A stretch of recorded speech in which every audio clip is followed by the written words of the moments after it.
मी चंद्रकांत काशीराम लखिमले, राहणार जांभूळपाडा. मी संधिवाताने इतका आजारी होतो, जवळजवळ 25 वर्ष झाली.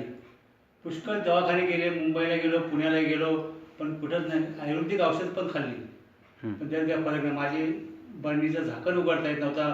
सकाळी माणूस उठवायला लागायचा, एक बिछाण्यातून उठवायला लागायचा, तेव्हा मी उठायचो. आणि हात वाकडे व्हायचे, पाय वाकडे व्हायचे, सूज यायची. पुष्कळ फिरलो, पुष्कळ जणी. तर माझा भाचा गलबले, कोण गलबले? बाळू विलास गलबले.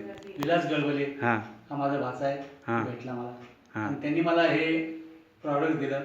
कुठलं प्रोडक्ट दिलं तुम्हाला? प्रॉडक्ट ह्याचे रेनाटस नोवा. हां रेनाटस नवा गोळी दिली. हां आणि चौथ्या दिवसापासून मला फरक वाटायला लागला. फरक वाटायला लागला म्हणजे हात व्यवस्थित झाले माझे, हां. सांधे दुखायचे. मी गावात फिरायला लागलो. हां. चांगला रिझल्ट म्हणजे चांगला लागला तुम्हाला? हा, चांगला लागला. म्हणजे हात, तुमचा हात काय म्हटलं तुम्ही? हात वाकडा तुमचा होत हे होता? हात, ते सांधे आहेत, हाताचे सांधे, हां ते काम नव्हते करत अजिबात. हां. मग आता व्यवस्थित आहेत ते? आता कुठलंही भांडा उचलतो मी, हां हां.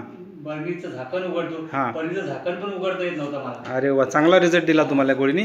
बरं, खांद्यांचा तुम्ही म्हटलं, खांदे पण तुमचे काय joint दुखत? होते, हां म्हणजे ह्याचे खांदे जॉईंट, हां ते इतके रात्रीचे त्रास द्यायचे का झोपून द्यायचे नाही, एवढं उकळायची. हां हां हां मग ते हे आयडेक्स लाव, हे लाव, ते लाव. हां. मग आता तुम्हाला 10 दिवसाच्या मध्ये तुम्हाला एकदम फ्रेश वाटतंय गोळीतून? फ्रेश वाटला. मी चालायला लागलो, वजन उचलायला लागलो. अरे वा, चांगला रिझल्ट लागला तुम्हाला. तर आता काय तुम्ही धन्यवाद कुणाला द्याल? या गोळीने तुम्हाला दाखवली. ह्या प्रॉडक्ट्सला मी धन्यवाद देतो. हां. आणि रेनाटसना, रेनाटस नोवा, रेनाटस नावाला, की ज्यांनी मला आजारातून बरं केलं. आजारातून बरं झालं आणि मला सगळं फिरायला लावलं, ह्या गोळीने फिरायला लावलं. Okay okay, thank you thank you.